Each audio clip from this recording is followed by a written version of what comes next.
Hello friends, आज हम start करने वाले हैं पूर्णांक संख्या।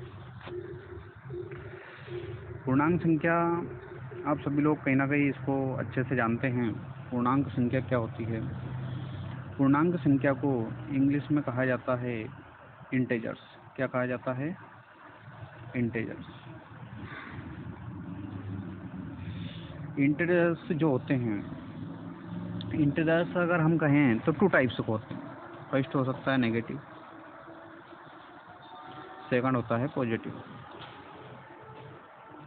ओके, अब नेगेटिव्स जो होते हैं वो सब माइनस के कंडीशन में होते हैं, और पॉजिटिव जो होते हैं सभी कैसे होते हैं?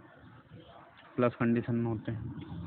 तो इसको थोड़ा सा ध्यानपूर्वक आपको समझना होगा कि वास्तव में नेगेटिव और पॉजिटिव में क्या डिफरेंस होता है। तो जो अपने नॉर्मली नंबर्स होते हैं 1, 2, 3, 4, अगर हम इसको देखें तो 1, 2, 3, 4। अब इससे फर्स्ट में अगर हम आए तो हमें मिलेगा 0। 0 से पहले अगर हम पीछे ऐसे आते हैं, 1 स्टेप बैक में अगर आते हैं तो -1, -2, -3, -4, ये चलता जाएगा। इस प्रकार से ये संख्याएं जो होती हैं, जो भी प्लस वाली होती हैं, वो सब क्या कहलाती है? धनात्मक पूर्णांक कहलाती है। और जो माइनस वाली होती है वो सब क्या है? ऋणात्मक पूर्णांक कहलाती है। ये सब आपको क्लियर हो जाना चाहिए कि जो जितनी भी सभी धनात्मक संख्याएं होती है 1, 2, 3, 4, 5, 6, 200 टू इन्फिनिटी, जितनी भी होती है सभी क्या कहलाती है? धनात्मक पूर्णांक कहलाते हैं। और इन्हीं को अगर माइनस में अगर देखा जाए, -1, -2, -3, -4, तो ये सभी ऋणात्मक पूर्णांक कहलाते हैं। तो सभी ऋणात्मक पूर्णांक जो होते हैं, सभी जो ऋणात्मक पूर्णांक होते हैं और सभी जो धनात्मक पूर्णांक होते हैं, उनके साथ यदि 0 को शामिल कर दिया जाए तो ये सभी क्या कहलाते हैं? ये सभी पूर्णांक कहलाते हैं। क्या कहलाते हैं? पूर्णांक कहलाते हैं। तो आप सभी को क्लियर हो गया होगा कि वास्तव में धनात्मक पूर्णांक और ऋणात्मक पूर्णांक क्या होते हैं। तो ये सभी पूर्णांक संख्या कहती है। तो वास्तव में यदि हम देखें कि जो संख्या रेखा होती है, जो संख्या रेखा होती है, वो संख्या रेखा वो संख्या रेखा के ऊपर जितनी भी संख्याएं होती है वो सभी पूर्णांक संख्या होती है। कौन संख्या होती है? पूर्णांक संख्या। चलो पहले तो आप जो भी ये अपने बोर्ड के ऊपर जो भी लिखा हुआ है ये आप सभी उतार लीजिए, ताकि मैं बोर्ड को क्लियर करके आगे इसको अच्छे से अपन क्लियर कर सकें। ठीक है, तो या फिर आप सभी स्क्रीनशॉट ले लीजिए इसका, तो उसके बाद में आराम से इसको क्लियर कर लेना। ओके, या वीडियो बैक करके भी आप इसको उतार सकते हो। तो मैं अभी यहाँ पे बोर्ड को क्लियर कर रहा हूँ, आप इसको अच्छे से थोड़ा देख लें ध्यान से।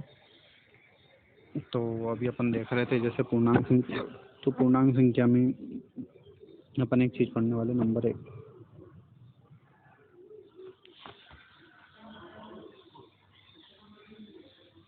प्राकृत हमने कल पढ़ा था। प्राकृत संख्या क्या होती है? 1, 2, 3 डेट। तो 1 से लेकर अनंत तक की जितनी भी संख्याएं होती है वो सभी क्या कहलाती है? प्राकृत संख्या कहलाती है। क्या कहलाती है? प्राकृत संख्या कहलाती है। क्लियर? उसके बाद में अपन देखते हैं तो आती है पूर्ण संख्या। क्या आती है? पूर्ण संख्या। तो पूर्ण संख्या का ज़्यादा सा हम देखेंगे कि जो पूर्ण संख्या होती है वो क्या होती है। तो पूर्ण संख्या का आपने पढ़ा था कि यदि सभी प्राकृत संख्याओं में, किसमें? यदि सभी प्राकृत संख्याओं में यदि शून्य को शामिल कर दिया जाए, इन सभी प्राकृत संख्या में क्या करना अपने को? सिर्फ इन सभी प्राकृत संख्या में क्या देना है? सिर्फ 0। तो अगर सभी प्राकृत संख्या में शून्य को शामिल कर दिया जाए तो हमें सारी संख्याएं जो मिलेगी वो क्या कहलाएगी? पूर्ण संख्या कहलाएगी। क्या कहलाएगी? पूर्ण संख्या। तो इस चीज़ को आपने बहुत अच्छे से पढ़ रखा था, एक बार मैं रिवाइज आपको करवा दिया हालांकि।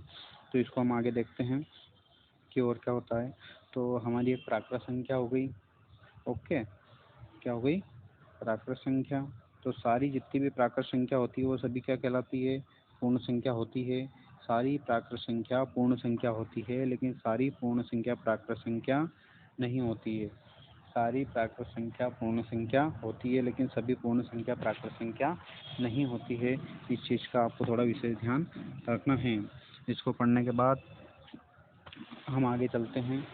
तो इसको थोड़ा ध्यान से समझना, ये इसका कारण क्या है। इसका मेन कारण ये है कि जो सारी प्राकृत संख्या होती है उसके अंतर्गत आपको 1 मिलेगा, 2 मिलेगा, 3 मिलेगा और 4 मिलेगा। ये किसके अंतर्गत मिलेगा? प्राकृत संख्या के अंतर्गत। लेकिन पूर्ण संख्या में हम देखते हैं कि वहाँ पे 0 है, 1 है, 2 है, 3 है, 4 है। अब यहाँ पे आप ध्यान से देखो कि प्राकृत संख्या के अंतर्गत भी 1 है और पूर्ण संख्या के अंतर्गत भी 1 है।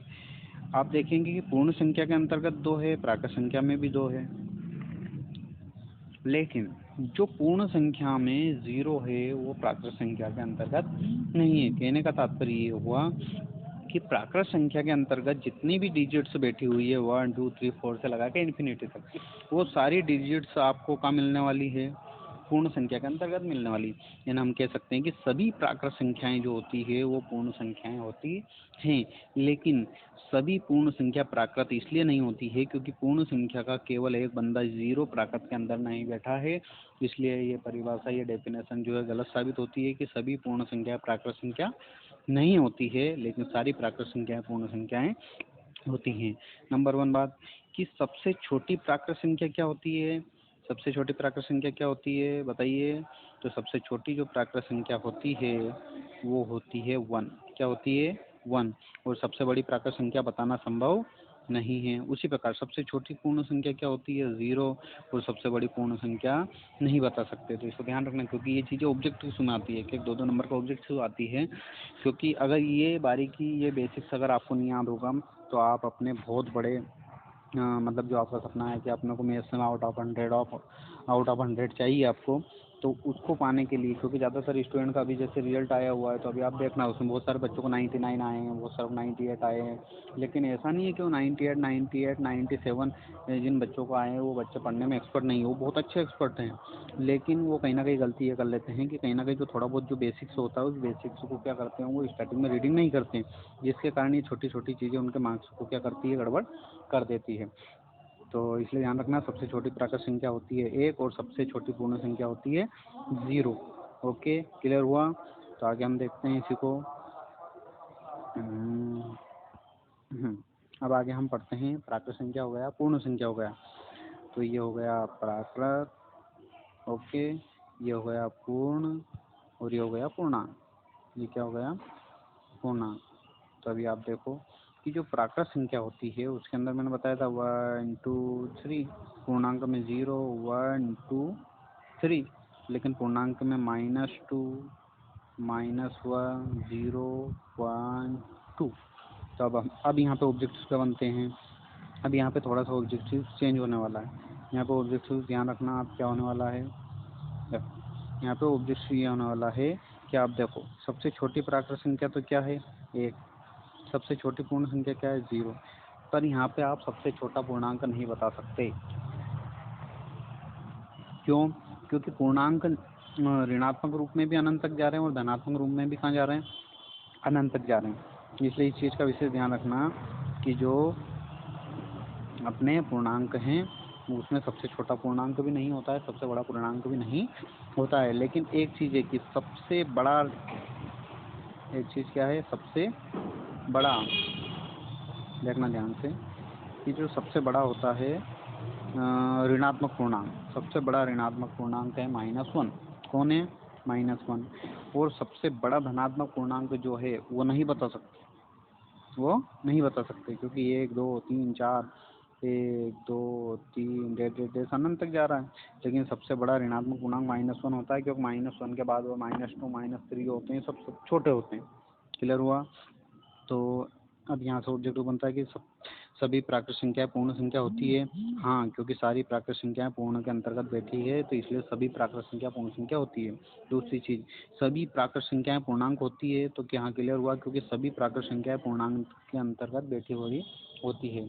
अगला, सारी पूर्ण संख्याएं पूर्णांक होती हैं। हाँ बिल्कुल, सारी पूर्ण संख्याएं पूर्णांक होती है, लेकिन सारे पूर्णांक ना तो प्राकृत संख्या होते हैं और सारे ही पूर्णांक ना ही पूर्ण संख्या होते हैं। तो इस चीज़ का ध्यान रखना, सारी प्राकृत संख्याएं पूर्णांक होती है, सारी पूर्ण संख्याएं पूर्णांक होती है, लेकिन सारे पूर्णांक प्राकृत संख्या नहीं होते हैं और सारे ही पूर्णांक पूर्ण संख्या नहीं होते हैं। इसलिए आप वीडियो को बैक करके इस चीज़ को नोट डाउन कर लेना, लिख लेना इनको ऑब्जेक्टिव तौर पे। ओके, क्लियर हुआ? इसके बाद का जो भी मटेरियल है अब हम कल पढ़ेंगे। Okay, good bye, have a nice day.